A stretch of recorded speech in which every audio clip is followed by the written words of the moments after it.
harmony between man and land, quotes Aldo Leopold. The earth is a home for different living species, and we are all dependent on our planet for water, air, food, and other needs. Therefore, it is the responsibility of each and every individual to save and protect the environment. Conserving the environment would certainly improve the health of people. Most noteworthy, saving environment would reduce many diseases and protect the animals. Good evening and a delightful welcome to one and all present here on this virtual dais. It's my honor and privilege to welcome you all to Climate 22, World Environmental Week celebrations organized by the Kerala Law Academy Law College affiliated to University of Kerala in association with Forestry Club, NSS, MCS, Kerala Law Academy Legal Aid Clinic and Services, and IQAC Kerala. Kerala Law Academy, established in 1966 by the legal luminary late Dr.N.Narayanan, is a seat of excellence in legal education, consultancy, research, and in pioneering law reforms. On this occasion, I'm remembering and would like to pay my sincere homage to the godfather of this legacy. This prestigious institution is always in its constant effort for evolving novel ideas and is in the path of deliberation to provide the best rejuvenating experience to the students to foster and bring out the polished versions of their talents and skills through various programs and events of national and international importance. Even amidst the pandemic, Kerala Law Academy Law College, under the auspices of Forestry Club, NSS, MCS, Legal Aid Clinic and Services, and IQAC Kerala, has stayed true to its commitment towards the conservation of environment by conducting an array of programs to enlighten the students as responsible human beings in the conservation of our planet. Academy stood by the students in making it understand that ecosystem restoration is an effort by us to improve the productivity and capacity of the ecosystem to meet the needs of the society and the nature. Today, we are all blessed with the presence of esteemed personalities on this virtual dais. A smile is a universal welcome and a greeting is a universal embrace. Now, I invite Radhika R.P. Ma'am, Assistant Professor, Kerala Law Academy Law College, for the welcome address. Ma'am, please. Thank you, Gauri. World Environment Day is not just a celebration, but also a reminder to take the best care of our surroundings. Respected Dr. S. Abhilash, Director, Advanced Center for Atmospheric Radar Research, Cochin University of Science and Technology, Advocate Dr.N.Narayanan, Director, Kerala Law Academy. A delightful good evening to one and all. I am Radhika RP, Assistant Professor, Kerala Law Academy, standing here on behalf of Kerala Law Academy to welcome you to the webinar on Wreaking Weather Havoc in Kerala and the climatic factors in connection with the World Environment Day. I deem it as a privilege to welcome you to this event on this warm evening. Our development, our security, and our quality of life are all dependent on the continued health of our natural environment. I am extremely delighted to introduce the main speaker of the day, Dr. S. Abhilash, Director, Advanced Center for Atmospheric Radar Research, Cochin University of Science and Technology. He completed MSc in Meteorology from CUSAT with first rank and distinction in 2001 and doctoral degree in Atmospheric Sciences from CUSAT in 2009. Started scientific career as Senior Research Scientist, Flagstone Reinsurance, Bermuda Private Limited during 2008-2009. Worked at Indian Institute of Tropical Meteorology as Scientist C during 2009-2013 and as Scientist D during 2013-2016. Visiting Scientist, University of Miami, USA during 2014-2015 and National Center for Atmospheric Research, USA in 2014. Assistant Professor, Department of Atmospheric Sciences, CUSAT during 2016-2021. Currently working as Director, Advanced Center for Atmospheric Radar Research, CUSAT. He received Indian Meteorology Society IMS Award on Weather and Climate Services in 2017 and Best Young Faculty Researcher Award in CUSAT in 2019. We are so honored to have him as the main speaker on the occasion. Sir, I extended a warm welcome and thank you for being with us on this fine evening. I also take this opportunity to pay my respectful homage to Dr. N.Narayanan Nair, founder and former director, Kerala Law Academy, the leading light and inspiration for all our activities in this institution. Advocate Nagraj Narayanan, Director, Kerala Law Academy, hardly needs any introduction. He is the special government pleader for forest in the High Court of Kerala, member of Bar Council of Kerala, and above all, an ardent lover of nature. Sir, hearty welcome to this function. Professor K. Harindran, our beloved principal, has been our strength in all our academic and other allied activities. I extended a hearty welcome to Professor Harindran, sir. Professor K. Anil Kumar, Director, Student and Faculty Affairs, is a resourceful organizer, a brainwave, and a continuous motivator to the teachers, students, and other staff of this institution. Sir, a warm welcome from bottom of my heart. Smith Kasturi Nagraj is Assistant Professor, Kerala Law Academy, and Faculty in charge of Environment Law. It is with immense pleasure that I welcome you, ma'am, to this function. A warm welcome to Sri N.K. Shashidharan, former additional PCCF, who is also the faculty convener of Environmental Affairs of Kerala Law Academy. Smith Arya Sunil Paul, Assistant Professor, Kerala Law Academy, will propose vote of thanks. Welcome Arya teacher to this function. S.R. Gauri, 9th Sem BCom LLB student, is the anchor of this event. Hearty welcome, dear Gauri. A word of appreciation and thanks to Vishnu, Arun, and Rahul for their technical support. A warm welcome to all of you. Last but not least, I welcome all the distinguished guests, teachers, students, and other staff members who are present here to make this webinar a grand success. Before signing off, I once again welcome you and thanks for being with us on this fine evening. Thank you. Have a fine evening. Thank you so much, ma'am, for your warm welcome and also for introducing our key speaker of this session. I take this opportunity, welcome you too into this session. Earth provides enough to satisfy every man's need, but not every man's greed. Now, I welcome with immense respect and honor Dr. S. Abhilash, sir, Director of Advanced Center for Atmospheric Radar Research, Cochin University of Science and Technology, CUSAT, to give us a lecture on the topic Wreaking, Weather Havoc in Kerala and the Climate Factors. Sir, please.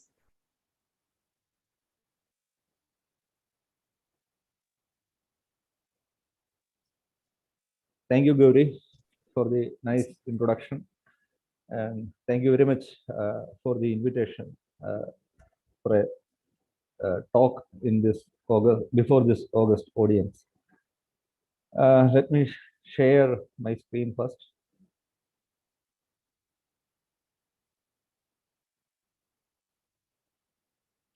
I hope this is visible, right? Yes, sir, it is visible. Yeah, it is moving also, right? Okay. Yes, sir, it is moving. Yeah, as Gauri was mentioning, so today is the World Environment Day, and the topic we have selected is with a special reference to Kerala, the recent weather havoc we have been experiencing in Kerala for the last few years. So, wrecking weather havoc in Kerala, the climate factors. So, this is the title of my talk, but since today is the World Environmental Day, so I wish all inhabitants on the earth a very warm, very warm environmental day, not only human, other species also.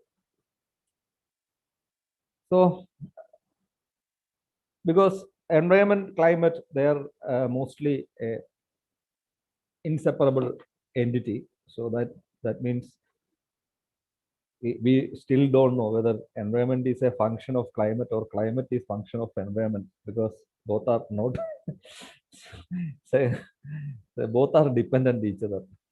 So since my domain expertise is on climate, I will be mostly discussing on climate aspects of environment. So because we nowadays we normally hear about the climate adaptation, mitigation, resilience, climate treaties, policies, everything. But before going for any kind of decision making or policy decision or any kind of government level decision, we have to assess the climate, what is going on in the climate and what is expecting in the near future or the long future. So that means climate assessment start with the detection, what is going on right now, and then attribution. It's nothing but attribution of science, how it is happening, and then what are the impacts, and then after knowing all this three factors, then we will go and devise appropriate adaptation strategy in terms of short time, long time, medium time, whatever it is. Then mitigation, and so it is a kind of cyclic process because IPCC, you might have heard about this IPCC, Intergovernmental Panel on Climate Change. So they are the responsible agency which provide assessment of the status of the climate and its future. So they started this business from 1986 onwards, and they are at a regular interval of like 6 to 7 years. They come up with new and updated knowledge about the present climate, and then what is expecting in the future.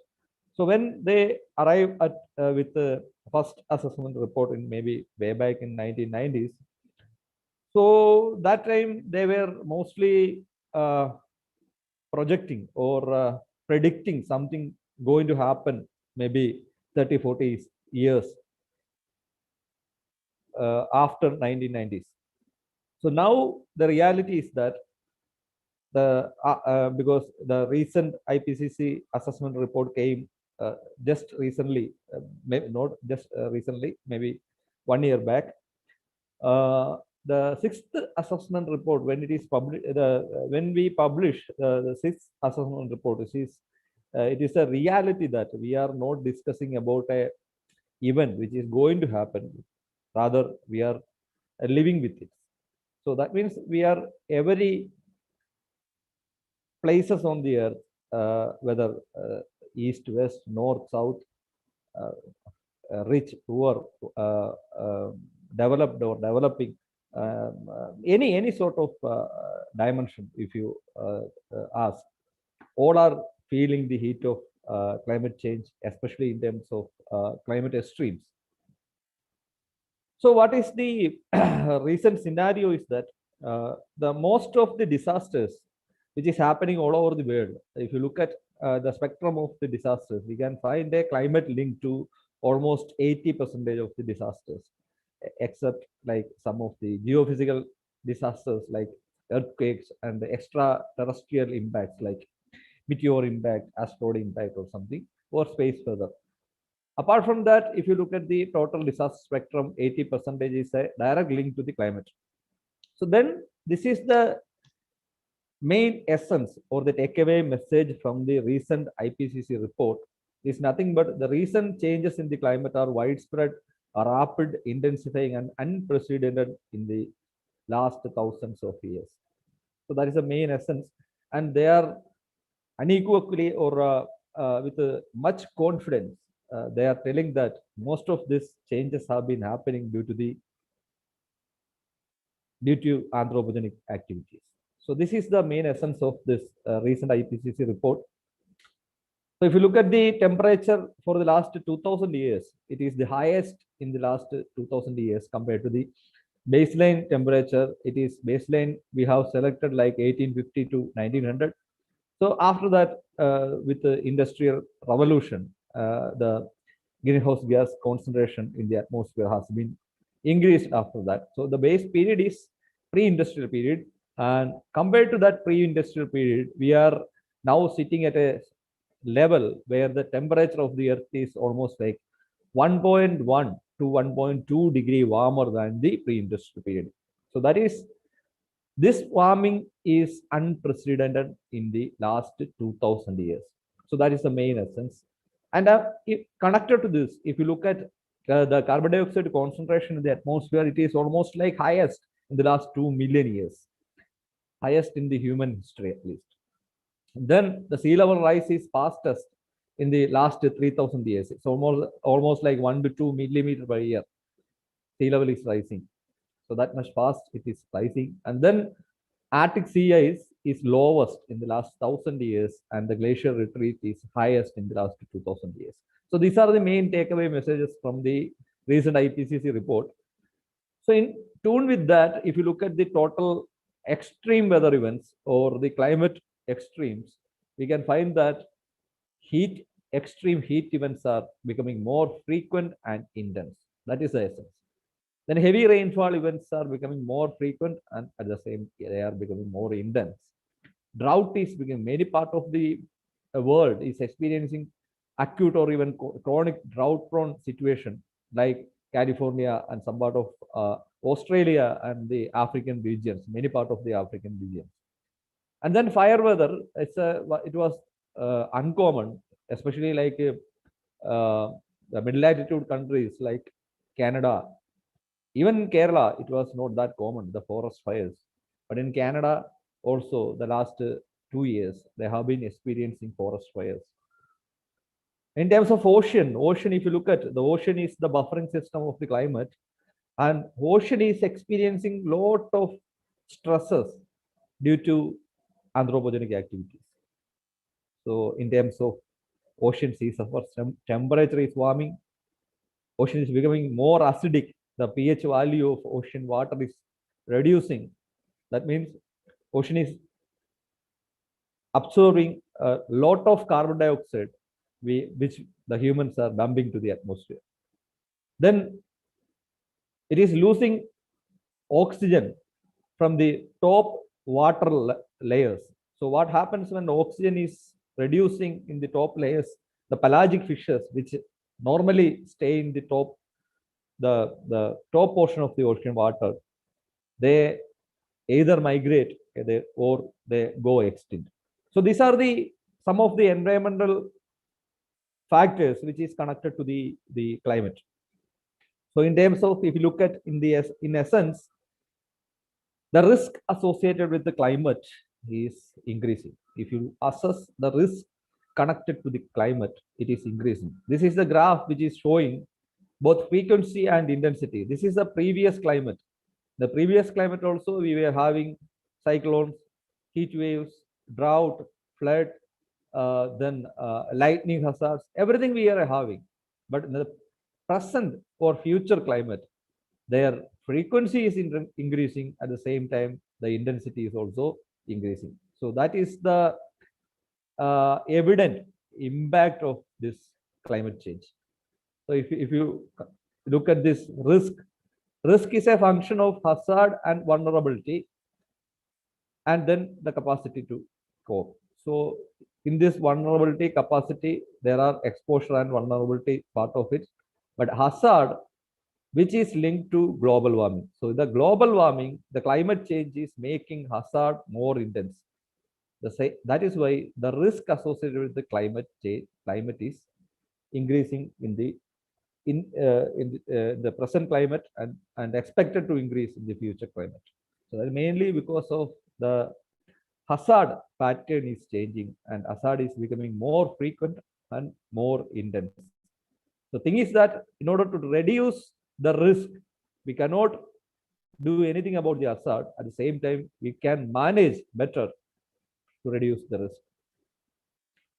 So these are the future is also not that promising, because based on the future scenarios, because a kind of game, because scenarios we don't know what will be the economic socio-economic profile of the for the future.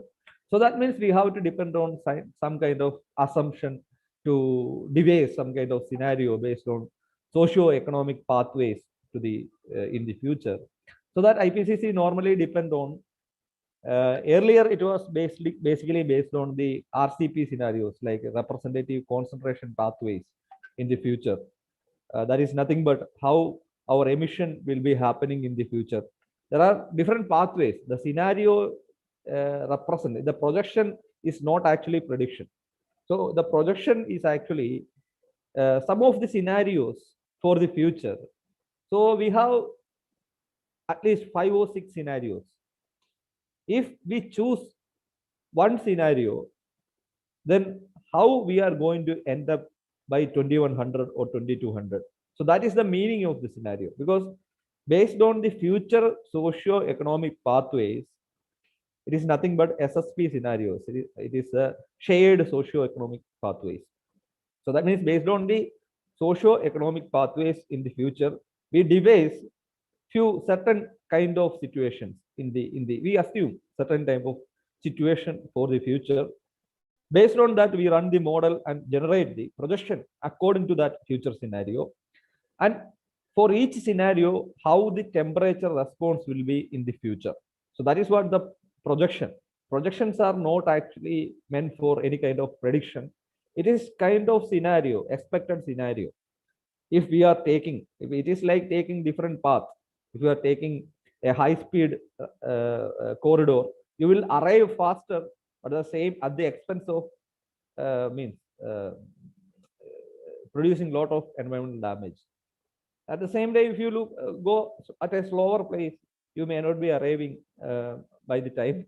So you will consume lot of your time. So that means we have to such a way that we have to have some kind of balance between the speed and the expected outcome, so that we have to always take some kind of middle path for the future.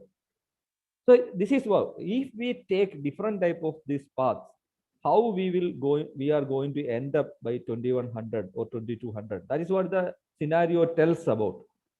So based on that expected scenarios, we can choose the path which we are going to follow, or we are going to follow in the future. So that is what it's a scenario is nothing but the prediction.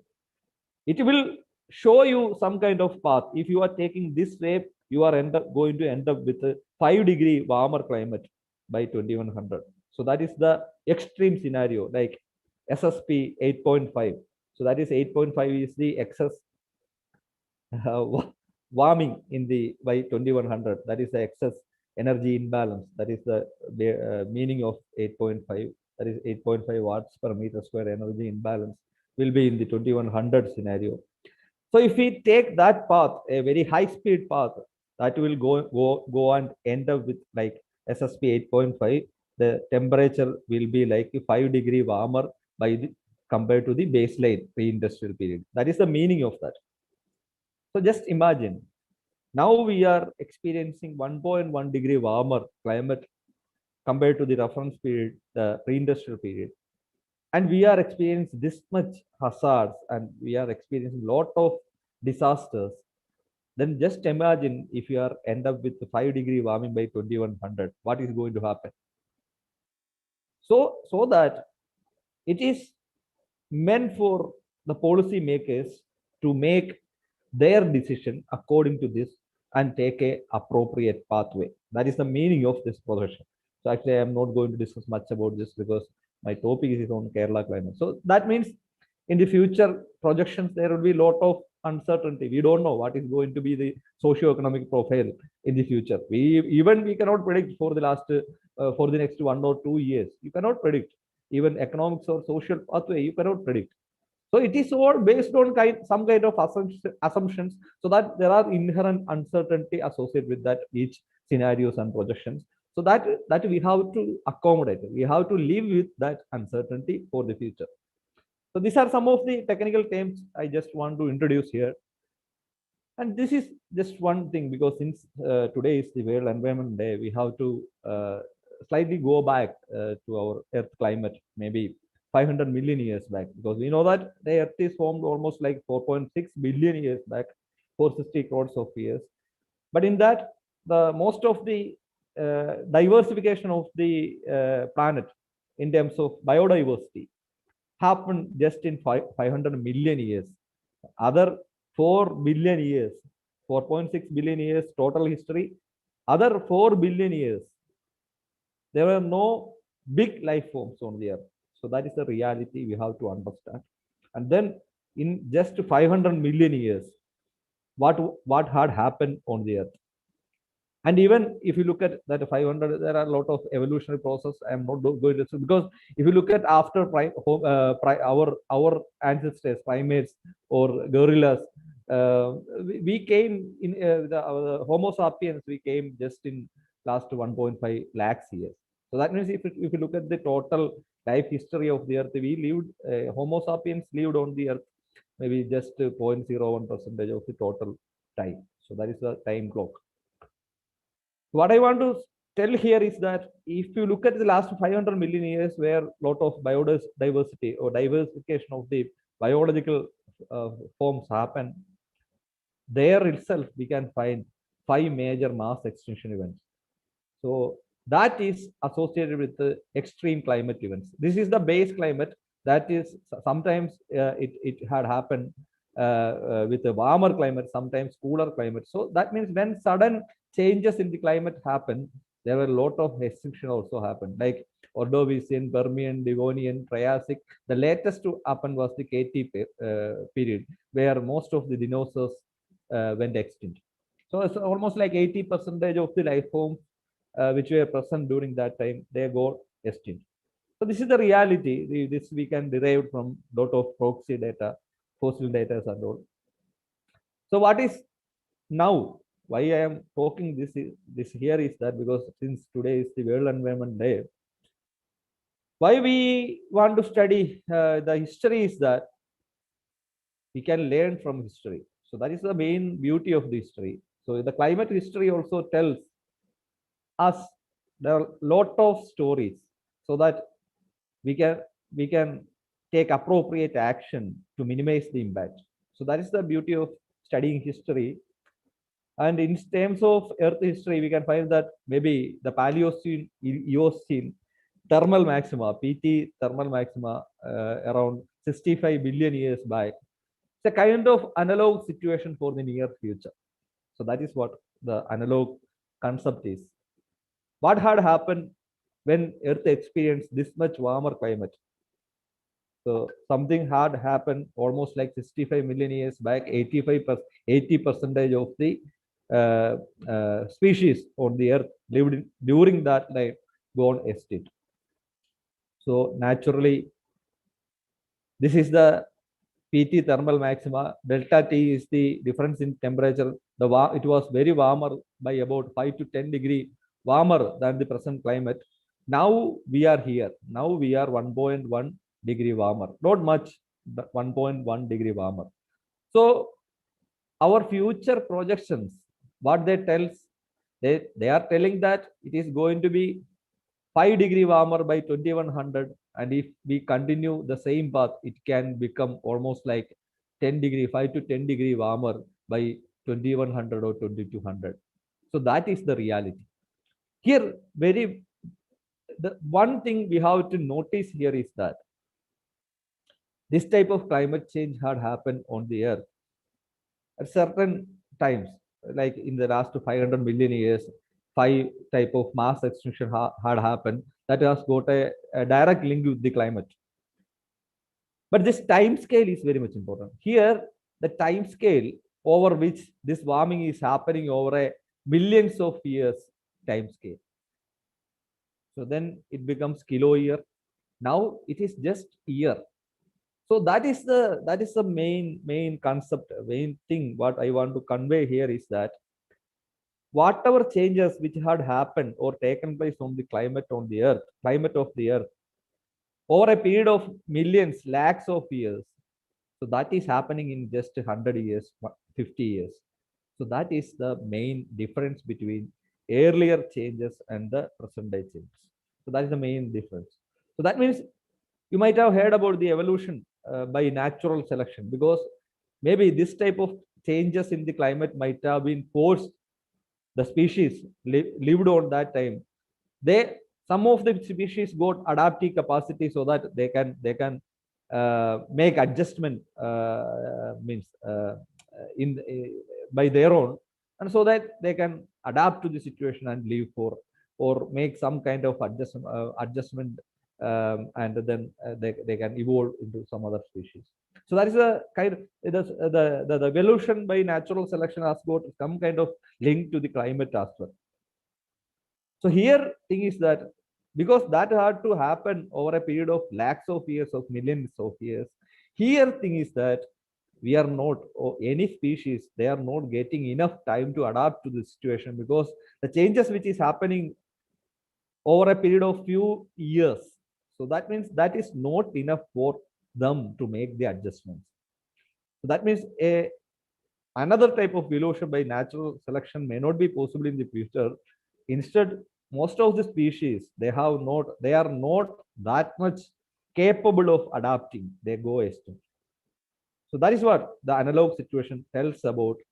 So that means if this global warming continues at this rate, whether this can make other sixth mass extinction event on the Earth climate. So this is a question, because from the analog situation and history, we can find out this, because since this today is the World Environment Day, this is the situation we are living now.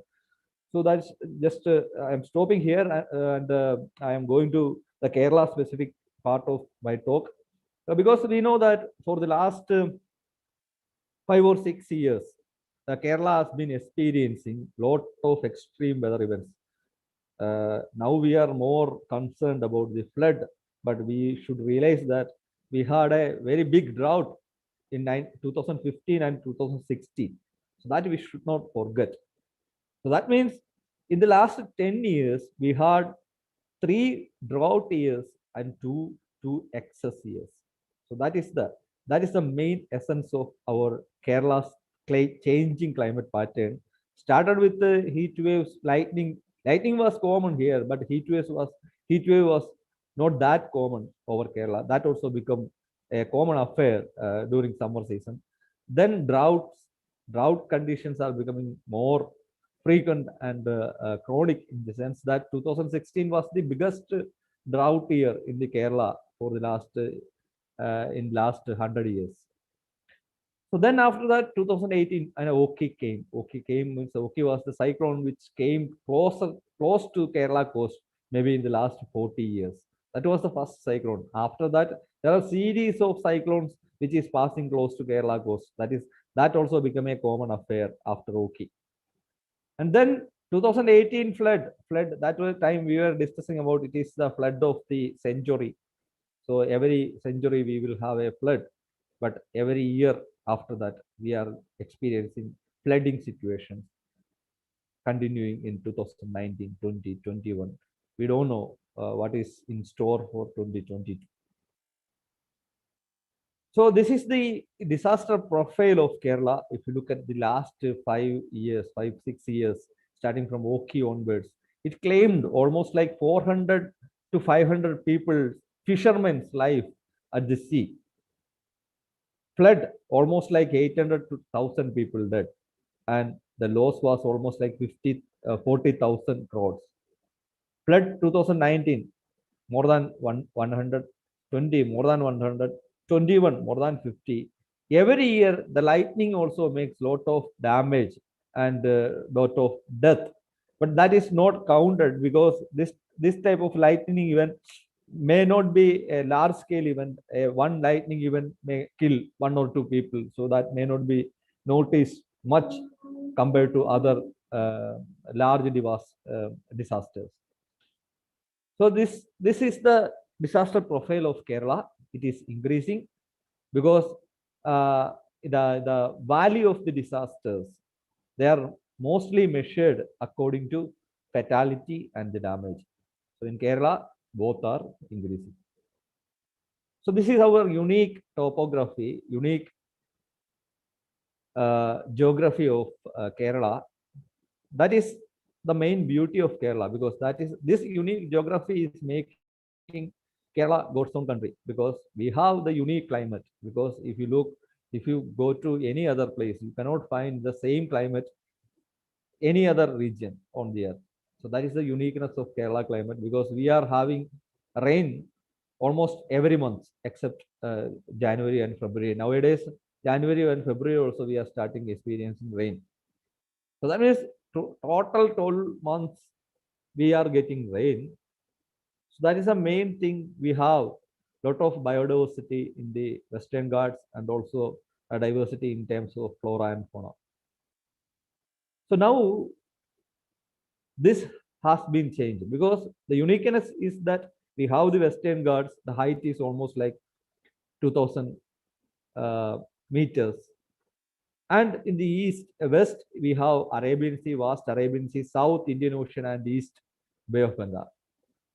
So this unique geographical positioning of Kerala is making Kerala a unique climate, prone to unique climate. So now situation is changing such that Arabian Sea is becoming more warmer, so that it is producing more and more cyclones or convective storms and all. So that means now earlier it was in favor of us, like it was a moderate climate for Kerala.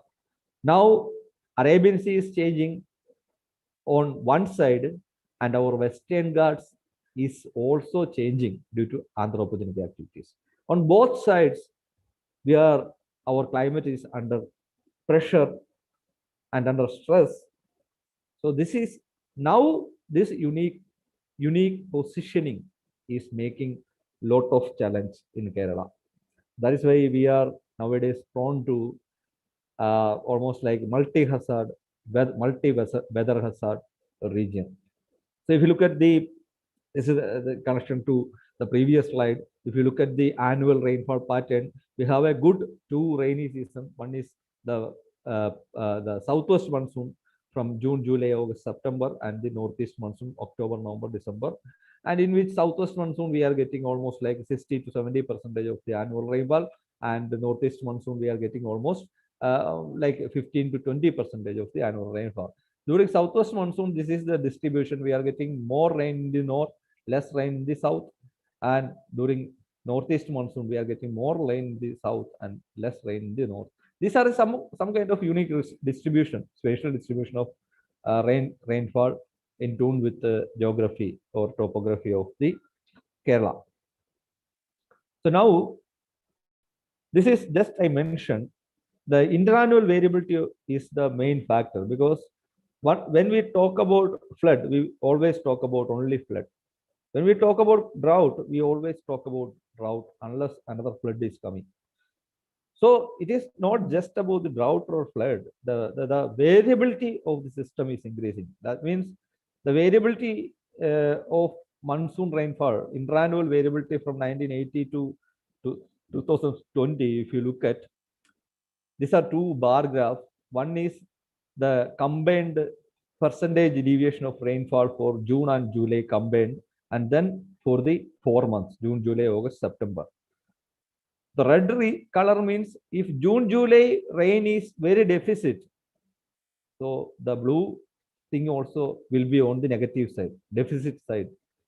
For the last, maybe for the 30 years, from 1980 to 2010 or something.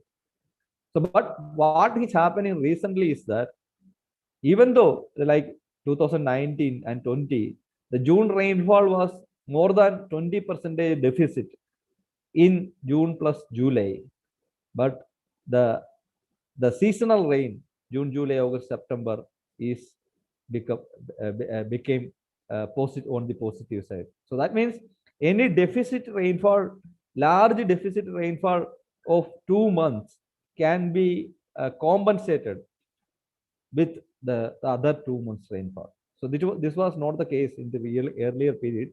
So this is how the pattern is shifting. Earlier we were getting lot of rain in the June and July. Now it is been changed to maybe August and September. So that is one, because this we don't know whether this pattern, this changing pattern will continue for the future. That we don't know. There will be kind of multi-decadal oscillations and all, but we don't know. But for the last 2-3 years at least, we are experiencing that June, July rainfall is becoming very less, and then it is mostly compensated with the August, September rainfall. So what I want to say is that in the last 10 years, we had when this percentage deviation goes below -20, that can be termed as drought years or deficit years. And if it is going above +20, it can be termed as excess years. In the last 10 years, if you look at, we had 2012, one deficit years, 2015, 16, three deficit years where the rainfall deviation exceeded -20. So went below -20%. And 2 years just exceeded above 20%, +20 in 2013 and 2018. Otherwise, what we can infer from this figure is that in the last 10 years, we had 3 drought years and 2 flood years or excess years. So this is the variability. So that means there is a 50% chance that the rainfall can go on either side, either on extreme side or deficit side. So this is how the variability is changed a lot, so that the system stability also changed in the last 10 years. So whether it is increasing or decreasing, but the essence is that the stability of the system is reducing in terms of variability is increasing. So this is the one of the things we normally forget about this, because we had a very big drought year, maybe 5 or 6 years back. So this is with this accumulation of 2018 and 2019, what we can infer from this figure is that this is accumulated rainfall from June to 30th, 1st June to 30th September. This black curve is the normal or climatological accumulated rainfall for the 4 months. The blue curve is showing 2018 accumulated rainfall. We can find that 2018 rainfall was almost like near normal or above normal up to July 31st. That ended with the +20% above normal rainfall by July 31st in 2018. A single one spell in the August that made the havoc. And if you look at that is lasted till 15th or 16th August, and literally there was no rain after that. It became flattened, and it came off with a normal kind of just above normal rainfall by the end of the season. So this small spell after a active June, July produced a lot of havoc in 2019. But if you look at 2018, if you look at 2019, that is represented with the red color bars, we had 35% deficit rain till 31st July. Up to this time, our deficiency was almost like 35%. A single spell of rainfall brought this accumulated one above the normal curve. So that means the whatever this much deficiency in the rainfall, this is the deficiency in the rainfall during the entire period. This much deficiency is being compensated in just 3-4 days intense spell. So that had happened in 2019. So that means that if you look at the total rainfall received in 2019 during that 4 or 5 day period, it was much higher than what we had in 2018. So that is a difference. There is a lot of difference, though it looks like tin floodings, but they are not identical. So the characteristics of the floodings are entirely different during 2018 and 2019. 2018 was a kind of accumulated flood because we were realized the water level is increasing day by day. It is started increasing in the river first, then it started flowing out. Then it is coming to our first step, second step, third step, then to the first floor, ground floor, then it is going up to the. So that means we were realizing the increase in water level. We can visualize. But in 2019, the flood was kind of a short means it is a kind of flash flooding. It came in a sudden. So that is the difference between these two flooding events. So what made that difference? That is what we have to identify. What made this type of two difference in the Because when we talk about flood, we always talk about 2018 flood, but more dangerous flooding had happened in 2019. They came without any signal. So they came in sudden and produced lot of havoc. That is what the difference between 2018 and 19 flood. So we analyze this in detail because we know that the spells over Kerala and every during monsoon season normally it came in spells like active spells, which is having a duration of 4 to 5 days. There will be continuous rain. So this, if you look at the distribution of this active spell, the variability of this active spell, the amount of rainfall during this active spell, if you decade-wise analysis, if you look at the last decade, it was very high. The distribution is very much high because this is representing the variability of the system. At the same time, mean and the maximum is also increasing. As with the active day rainfall, total rainfall is also increasing.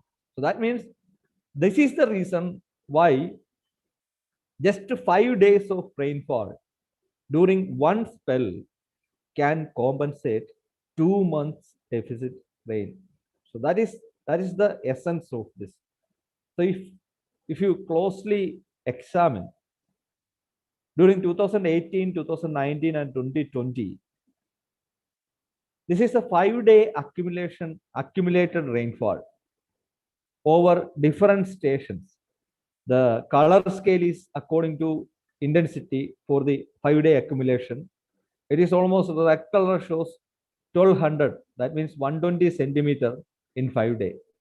So that means this the radius of the circle is also such that it is scaled according to the intensity. So that means if the bigger circle means high intense rainfall, and the red color means very high intense accumulation. So that means during 2018, most of the Idukki region were getting intense spell. 2019, the North Kerala region was getting intense spell. In 2020, some of the Idukki region, some of the Wayanad region were getting intense spell.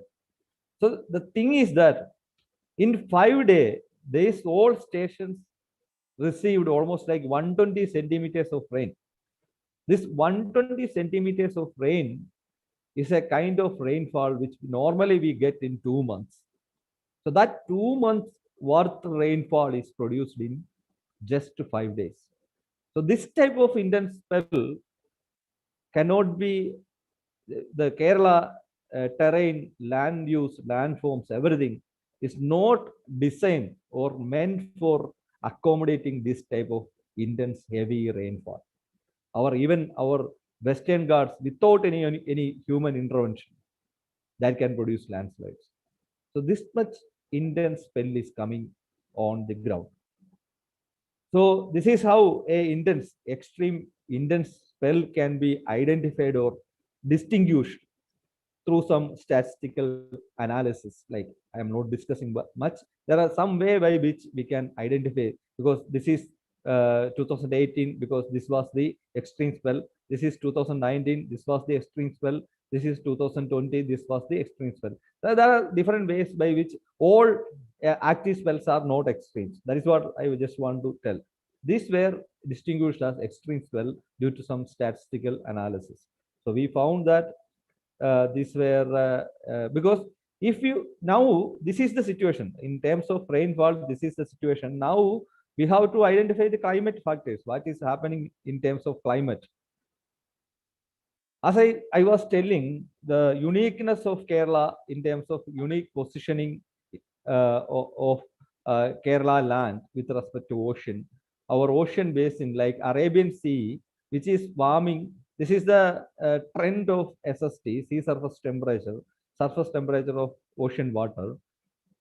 During pre-monsoon, monsoon, and post-monsoon season, every season Arabian Sea and the Indian Ocean is warming at a higher rate compared to Pacific Ocean and Atlantic Ocean. So that is, if you look at the linear trend, we will arrive at, like, Arabian Sea is warming at a 1.2 degrees Celsius in last 117 years, compared to Pacific, which is warming at a lower rate of 0.72. So that means 0.4 to 0.5 degrees excess warming is happening in the Arabian Sea. So this can be one of the reasons. So these are the visible signals of this climate change. And if you look at ocean, there are a lot of changes happening in the ocean in terms of this excess heat. Whatever we are dumping the excess heat to the atmosphere, almost 90% of this heat is being dumped in the ocean, because ocean heat, the water heat capacity of water is higher compared to land or atmosphere. So that means ocean is absorbing lot of, it is a kind of buffering system. Suppose we were having 70% land and 30% ocean, our ocean would have been filled up with our land, like mountains and all.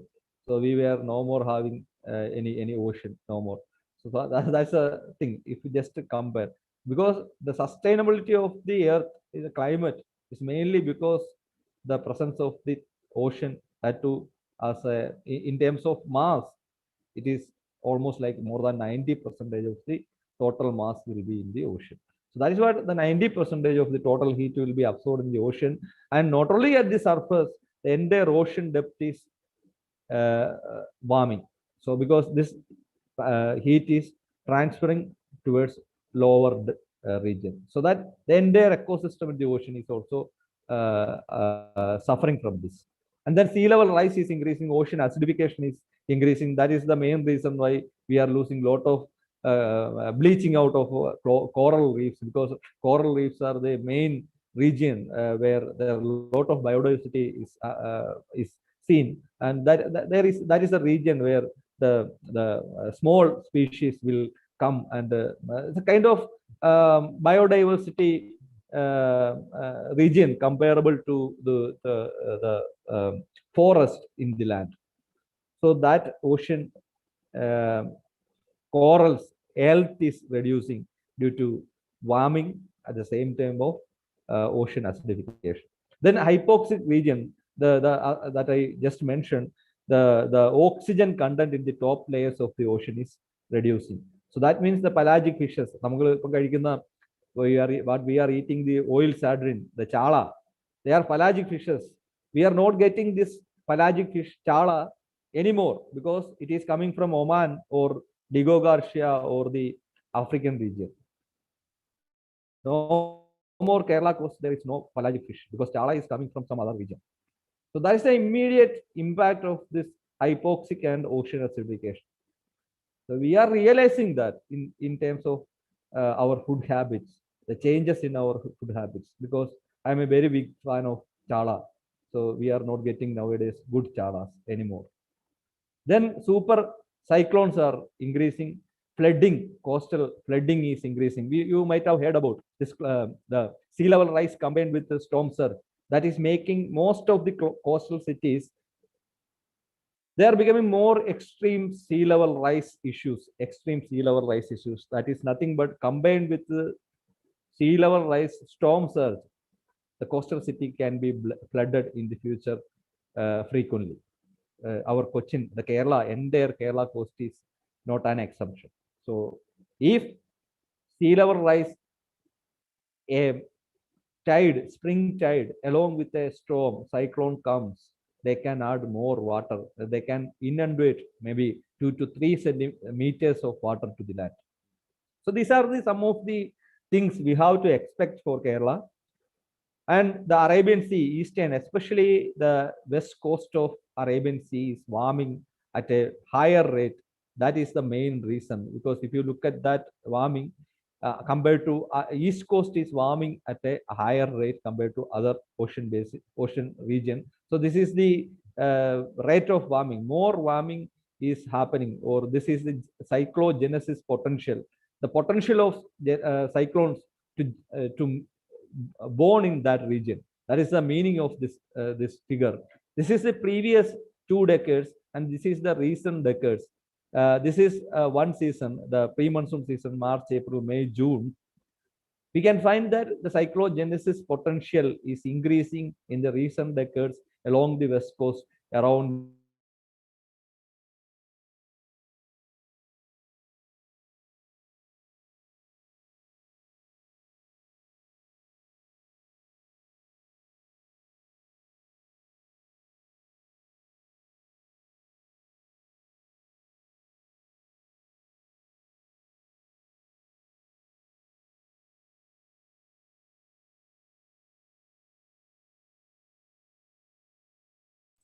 Sorry for the technical glitches. The speaker will join a few moments.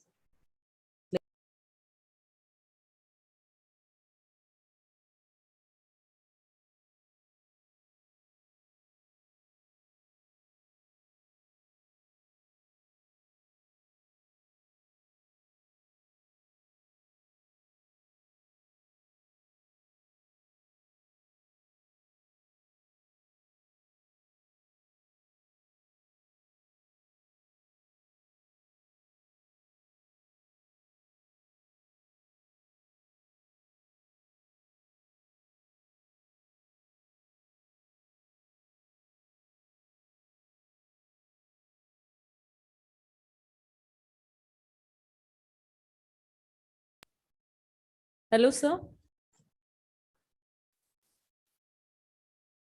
Sir, I hope the mic is muted, sir. Can you please unmute and speak?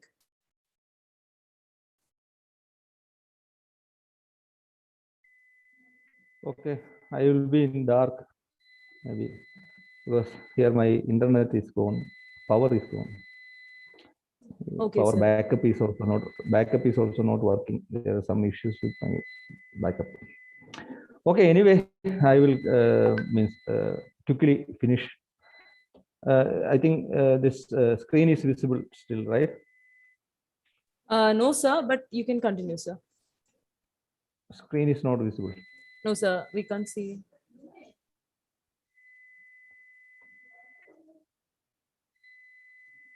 What about now? Yes, sir. Now it's visible, sir. Thank you. Yeah. So quickly I will go. So in response to this, the cyclonic count, if you look at the previous decades and the new 2 decades, we can find that the cyclones over this region is increasing. So they are becoming more severe cyclones. Like after Oki also, we are getting lot of cyclones in the Arabian Sea. So that is one response to this. And another response in terms of cloud structure.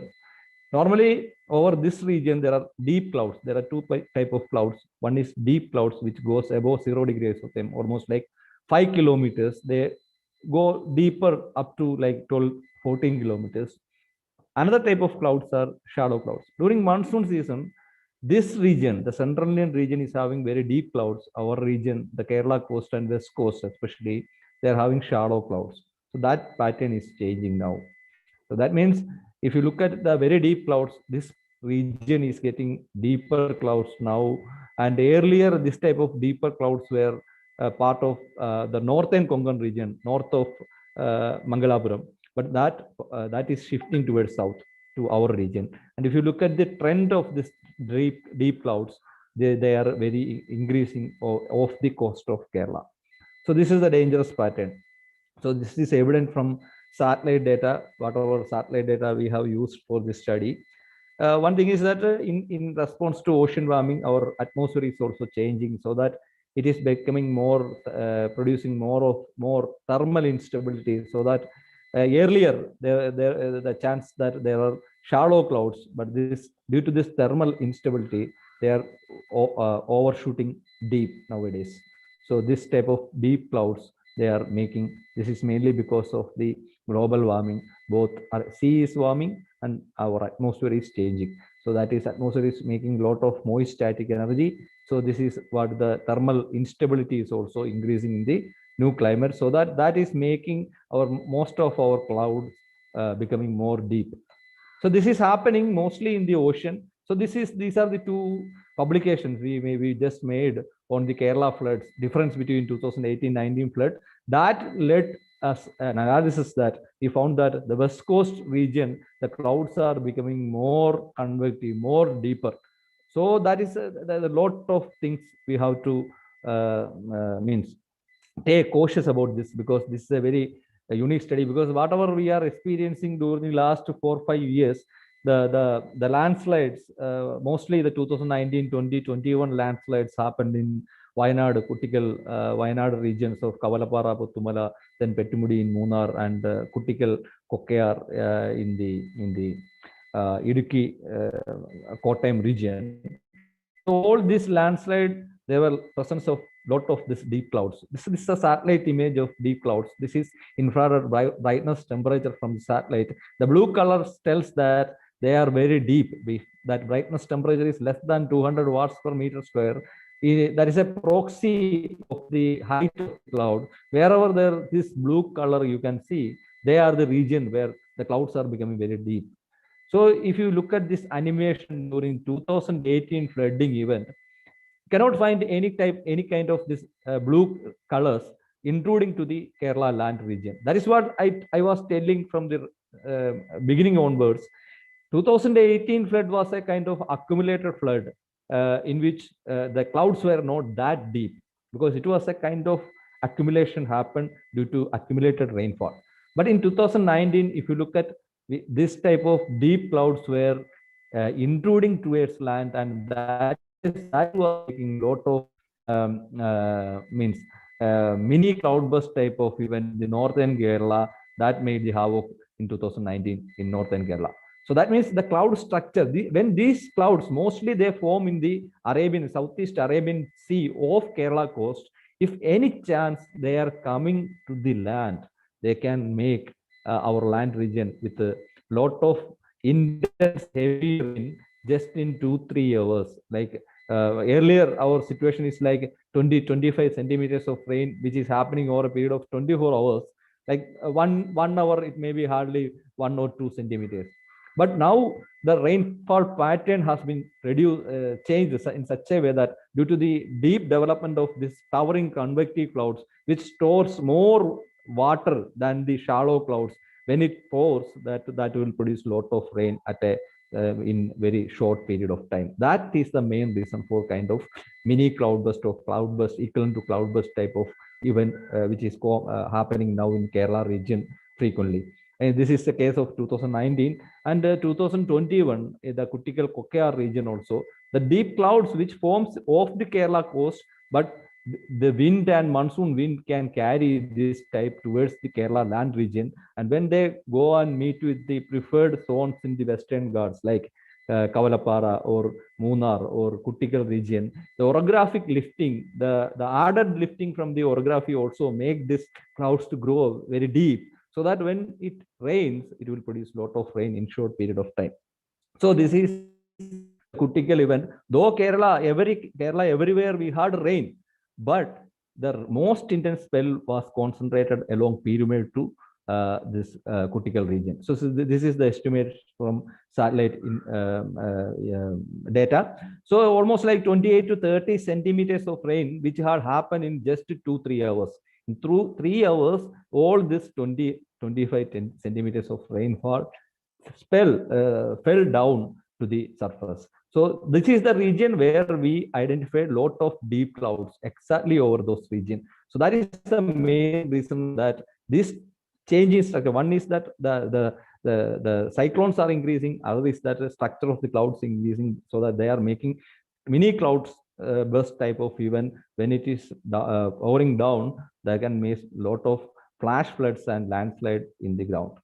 So this is how combined effect, like Tokte, last year 2021, there was a cyclone called Tokte. It was moving almost like 200-300 kilometers away from Kerala coast, but towards the north, along the west coast. But during that time, all this Chelan and Waipin region, they had a lot of havoc. This was the situation. When a cyclone which is moving 300 kilometers away from the coast, that can produce this much havoc in the coast. That is what I told. Extreme sea level rise plus storm surge. Storm surge can add the height of the water. That can inundate water to the land. It can make the water height of like 2-3 meters above the normal tidal level, so that when it inundates land, it will laterally flow to the land. So that means compound effects also becoming. And recently also, 15th May 2022, and recently, this is the rainfall during a pre-monsoon period this is, I think, for 5-day accumulation. This is 1-day accumulation, and on the right side, 5-day accumulation. 1-day accumulation, we find that This Ernakulam region almost got almost like 200 millimeters, 20 centimeters above rain in one day. So this is a kind of rain we are expecting in the monsoon season, but this has happened in the pre-monsoon season, just in May. So this is, and in the 5-day accumulation is almost like 45 centimeters. Just 45 to 60 centimeters is the rain which is expecting in the monsoon season. So that means we are getting worth of rain in non-monsoon months, same as the monsoon months. So that means the entire seasonality of the rainfall has been changed. We are getting rain during some unconventional period, like when we expect rain, we will not get, like this monsoon time, June month. Beginning, we are expecting rain, but we are not getting. Instead, we are getting rain in the non-monsoon months, like in just before the monsoon, in the May, and maybe after the monsoon, in the October. That had happened in Kuttikal during the October period, not in the monsoon month. So that means the entire seasonality, the maximum spell is changed from June, July to August, September. Like that, there are a lot of shifting is also happening seasonally. And this is the one lucky factor is that during that time, Ernakulam, though we were expecting a cloud burst, but most of the deep clouds, they just touched the Ernakulam city. But most of the deep clouds rained out of the Ernakulam city. If just imagine, without entering this deep clouds to the land, it produced 20 centimeter. If it would have entered the land, it would have produced almost like 40, 50 centimeters of rain in one day. So that would have been a very, very damaging situation as far as Ernakulam city was concerned. So that we were lucky that time. Actually, we were lucky. So we cannot get that benefit of luck all the time. So this is how means all the spell, the deep cloud were precipitated off the coast, out sea. So this is, if any chance it intrude to the land, it can produce a lot of rain.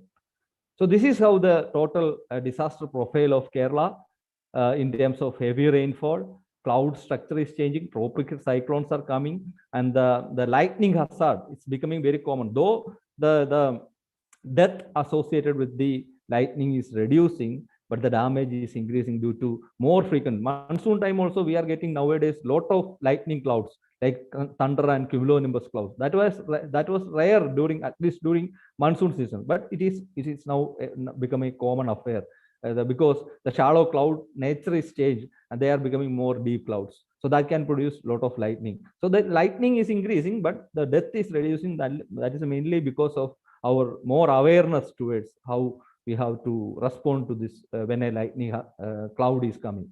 So then the flooding events are increasing, drought is increasing, forest fire is increasing. In terms of landslides also, this is a connected hazards. The flash floods are increasing. That is the main thing, because other type of flooding is also there, but flash floods is more dangerous. And then compound events, like everything together, if it comes, it can aggravate things and make more havoc to this. Because suppose due to climate change, global warming, sea level is rising at a rate of 3 mm per year, or 30 3 centimeters per decade or something. And we are expecting, like, the projection is like that by 2100, if we are emitting at the greenhouse gas at this rate, the SSB 8.5 scenario is telling that the sea level is going to rise between 80 to 90 centimeters in by 2100. So that is the thing, because that is why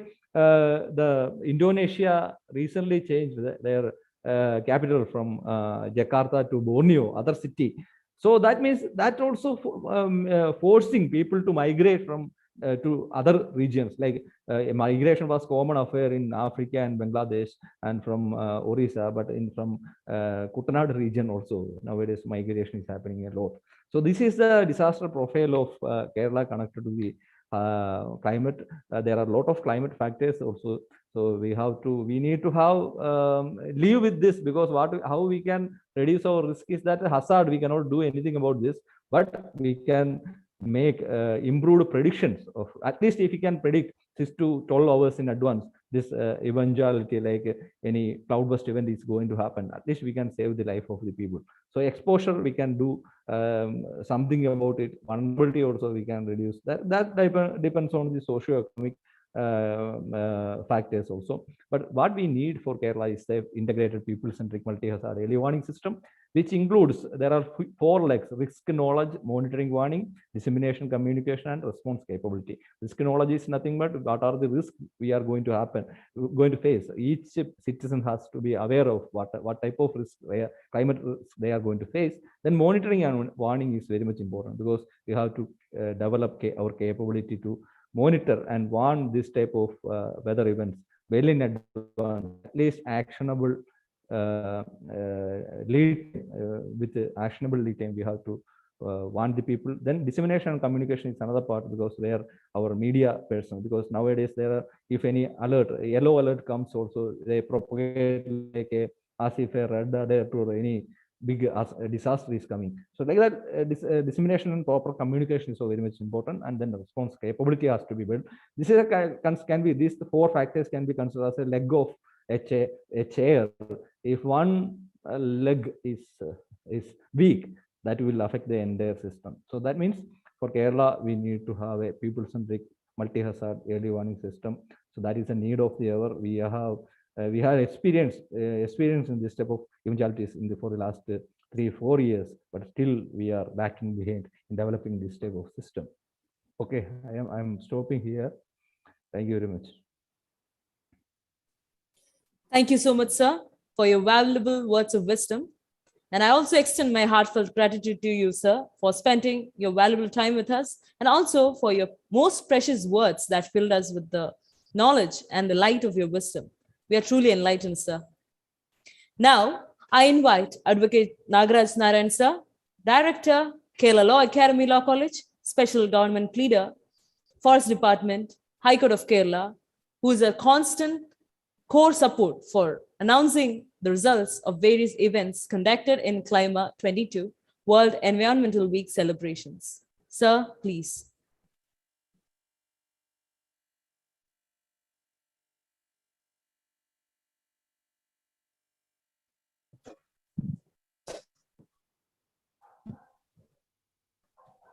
Can I be heard? Yes, sir, you're audible, sir. So we were hearing a wonderful, very fabulous, very informative, enlightening, enriching speech from an expert. Thank you, sir. Now I will just go on to announce the results of the various competitions which were conducted in connection with the 1 week Environmental Day celebration. As you know, the 1 week Environmental Day celebration started on the 1st, which is named as Climatic 2022. It started on June 1st. It is named as Climatic 2022. Climatic 2022 was jointly hosted and was conducted by the Kerala Law Academy Law College in association with the Mutual Society of Kerala Law Academy, Kerala Law Academy Legal Aid Clinic, Kerala Law Academy Forestry Club, the Kerala Law Academy National Service Team, and IQAC, that is the Internal Quality Assurance Cell of Kerala Law Academy. So all have jointly conducted it, and we have conducted many competitions such as essay writing, poster making, debate, news reading, cycle rally, slogan making, and PowerPoint and PPT. It was an intra-college competition with a huge number of participants. I appreciate each one of you behind the curtains, each one of you who have made this a grand event and a grand success. Now, I'm going to announce the winners of different competitions held as part of Climatic 22. First, essay writing competition. First prize goes to Joby Jose of 5th semester special batch. The second prize goes to Amrita S, first year BA LLB. And the third prize goes to Rajeshwari V, uh, fifth nationally of the special batch. Now, next is poster making competition.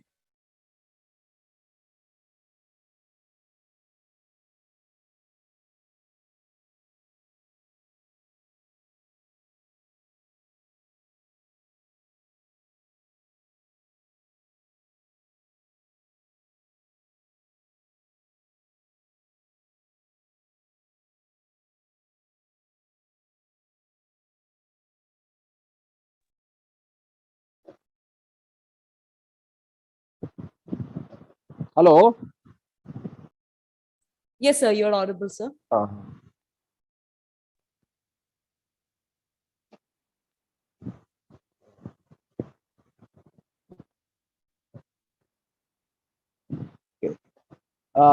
Next is poster making competition. Am I audible? Yes, sir, you're audible, Yes, sir. yes. A poster making competition. First prize, Safina BB, first year BCom LLB. Second prize, Akshara DN, first year BCom LLB. It is shared by two persons, Akshara DN, first year BCom LLB, and Bhagyanath, third year BCom LLB. The third prize goes to Jidin Thomas, second year special batch. Next is the debate competition. The winners are Anandu Lal SK and Iron Elsa Charian of the first year BA LLB batch. Runner-up is consists of the team of Jobby Jose and Dina Daniel. Jobby Jose is of the third year unitary special batch, and Dina Dayal is of the second year unitary batch. Now next is PPT competition. The first is shared by two persons. One is Rajeshri V of the third year special batch and Joby Jose of third year special batch. So the first prize in PPT competition is shared by Joby Jose and Rajeshri V. And the second prize goes to Hari Narayanan S of the second year BA LLB. Next is slogan making competition. The first prize goes to Millie of first year unitary LLB. Second goes to Rajeshwari, third year special batch. Is shared by two persons. Second prize is shared by two persons. Rajeshwari of second year special batch and Sri Parvati of first year BA LLB. Shared by two persons. The third prize goes to Anjana and Parishut. They jointly they share the third prize. Anjana of first year BA LLB and Parishut of first year BA LLB. Next is news reading competition. First prize goes to Akshara DN, first year BCom LLB, and second position goes to Alisha Sultana SS, second year BA LLB. Thus the third position goes to Gaudi CV, first year BA LLB. It is shared by three persons. Archana AJ, first year BA LLB, and Saraswati N, first year BA LLB. So Gauri CV, Archana AJ, and Saraswati N share the third position. Next is photography competition. The first prize is shared by two persons. One is Anandu Suresh of the second year unitary and Tinu VS of first year BA LLB. The second prize goes to Jidin, final year BA LLB. And the third prize goes to Krishna Biju, third year of BCom LLB. So that is the results of photography competition. So all the results are over. So congratulations to all the winners and all the participants, not only the winners, to all the participants.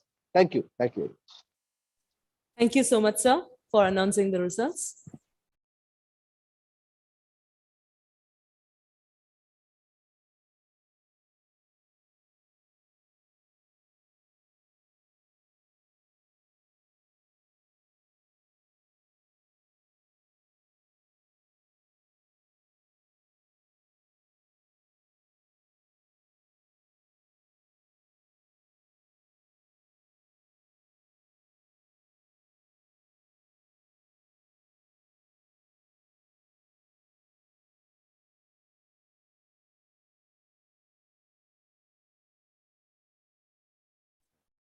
Once again, congratulations to all the winners and participants of these events.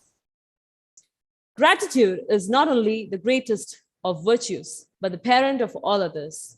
Now, I invite Arya Sunil Paul Ma'am, Faculty Convener, Kerala Law Academy Legal Aid Clinic and Services, and Assistant Professor, Kerala Law Academy Law College, for the vote of thanks. Ma'am, please. Thank you, Gauri. Look deep into nature, then you will understand everything better. It's a quote by great genius, Sir Albert Einstein. A warm good evening, one and all.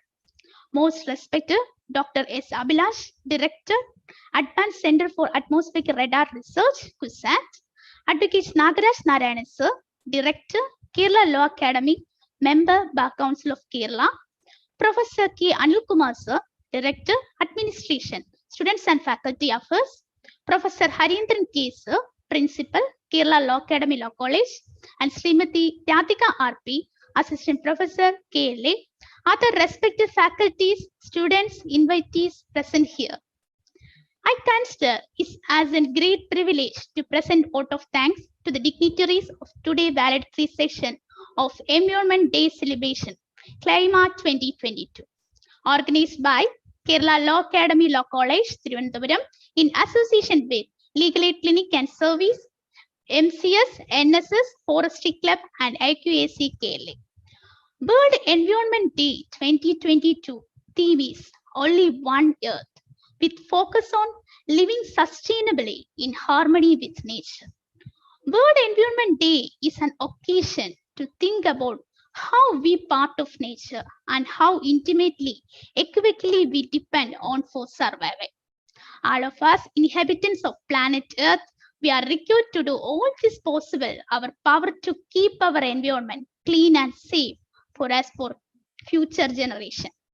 I extend my heartfelt gratitude to late Dr.N.Narayanan, sir, founder Kerala Law Academy, who always remain as leading light inspiration for us conducting these events. We have been listening to the most informative and fruitful speech delivered by our Chief Honorable Guest, Dr. S. Abhilash, Director, Advanced Center for Atmospheric Radar Research, CUSAT. He is bestowed with SAC's Scientific Medal for the research work and got Best Young Faculty Research Award. We highly appreciate your readiness to accept our invitation and are indebted to giving us part of your valuable time. On behalf of Kerala Law Academy, I propose a heartfelt vote of thanks to you, sir. With utmost respect, I would like to extend my vote of thanks to Advocate Dr.N.Narayanan, sir, Director, Kerala Law Academy Law College, Advocate High Court of Kerala, Member Bar Council of Kerala, Special Government Leader for us, High Court of Kerala, and he's really a great environmentalist. He's always support each and every activity in this college and has encouraged us to do our best. All of us, we are indebted to you, sir, being the pillar of strength and giving us courage. With a deep sense of respect, I thank you, sir, for your hard work, effort, and support. I take this opportunity to thank Professor K. Anilkumar, sir, Director, Administration, Students and Faculty Affairs, Kerala Law Academy. Sir is an efficient administrator, chief mentor, inspirator, and constant motivator to the faculty, students, and everyone in KLA. He's a master brain of all the events conducted by Kerala Law Academy. Thank you so much, sir, being the part of KLA. Professor Harindran K. Sir, our principal, is always source of inspiration to all the academic activities in this college. On behalf of Kerala Law Academy, I propose a sincere thanks to Sri Harindran Sir from the bottom of my heart. I express my sincere thanks to all the faculty conveners of this 1 week environment celebration, Climatic 2022. Dr. Dakshina Saraswati Ma'am, General Secretary, Moot Court Society, Assistant Professor, Kerala Law Academy Law College, Sri Adunvi Unnithan, Program Officer, NSS, Assistant Professor, Kerala Law Academy Law College, Srimati Reshma Soman, Program Officer, NSS, Assistant Professor, Kerala Law Academy Law College, Sri N.K. Shashidharan Sir, Retired IFS Officer, Professor, Kerala Law Academy Law College. He is also the coordinator of this webinar and one of the faculty member of the Forestry Club. And also thank our respected Srimati Kasturi Nagaraj ma'am, Assistant Professor Kerala Law Academy Law College. She is also the faculty convener of the Forestry Club. Thank you so much, ma'am. Thank you all dear respected faculty conveners. Back this 1 week Environment Day celebration a grand success. I thank Srimati Radhika RP ma'am, Assistant Professor Kerala Law Academy Law College. She delivered welcome speech in this webinar. Thank you, ma'am. I express my heartfelt thanks to senior faculties, Professor G. Anil Kumar sir, Professor Kerala Law Academy Law College, Professor L. Achita Nair ma'am, Associate Professor Kerala Law Academy Law College. Thank you all dear faculties for the support. I express my special thanks to all the student conveners. We have been fortunate enough to back by a KLA team of very proactive and dedicated students who are well versed their duties as conveners, moderators, and participants. My sincere thanks to all the student conveners in this 1 week environment celebration, Climatic 2022. I thank student organizer GS Agil, GS Gogul, Gauri SR, Gautam, Nandakishore, Namita, Alina, Rishikesh, Bhaginath, Roshan, Alka, Manupriya, Hari, Vaishnav, so many student conveners who done excellent work in this celebration. I congratulate each and every student who being the part as organizers, participants, winners in this event. In this week, from June 1 to 5, the KLA team successfully conducted many competitions relating to environment and awesome events such as Environment Awareness Cycle Rally, Walking Rally, KLA Pedal Against Pollution. Our Honorable Director, Advocate Nagaraj sir, lead the cycle rally and our respected Director Administration, Professor K. Anil Kumar sir, flagged off the function. Really, it was a great memorable days in our KLA diary. I appreciate all of you respected management team, faculties and dear students for your tireless effort in making this event such a great epitome. I mean short words of the involvement and their willingness to take completion of the task beyond their comfort zone. Thank you. I would like to express my profound gratitude to honorable guests. Take out this time from the busy schedule to enlighten this section into great success. Finally, I would like to express my special thanks to our IT team who have provided us technical support, which is significant due to the virtual nature of this event. Now, I conclude my extending thanks to all the students, parents, teachers, non-teaching staff, and all those who are invitees who are present here to make this event a grand success. Thank you all. Thank you so much, ma'am, for your kind words of gratitude. Nothing would be possible without the wholehearted support and guidance of some strong, determined, and industrious people behind the curtain who had played a key role in making this event grand and a successful one. Now, let's take a moment to whisper the hard work of the people behind the curtain. Let's watch a BTS video of Clima 22.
Wow. Well, that was amazing and a mind-blowing one. I use this opportunity to express my sincere gratitude towards Advocate Dr.N.Narayanan sir, Director, Kerala Law Academy, Professor K. Anilkumar sir, Director, Administration, Student and Faculty Affairs, Kerala Law Academy, Professor Harindran K. sir, Principal, Kerala Law Academy, N.K. Shashidharan sir, retired IFS, a professor, Kerala Law Academy Law College, for providing us such a wonderful platform. And I also extend my warm gratitude to Arya Sunulpal ma'am, faculty convener, Kerala Law Academy Legal Aid Clinic and Services, Assistant Professor, Kerala Law Academy, and Radhika R.P. ma'am, Assistant Professor, Kerala Law Academy, for their addressal in the session. I would also like to thank our dedicated and determined faculty conveners and student conveners for their unending support, and which made this event a grand success. I would also like to extend my gratitude to the IT team for providing uninterrupted services throughout this event. Last but not least, I also extend my heartfelt thanks to all the listeners and participants of this event for your support, cooperation, and patience. Now let's bow our heads towards our mother nation, national anthem.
The message of this World Environment Day is deep and special.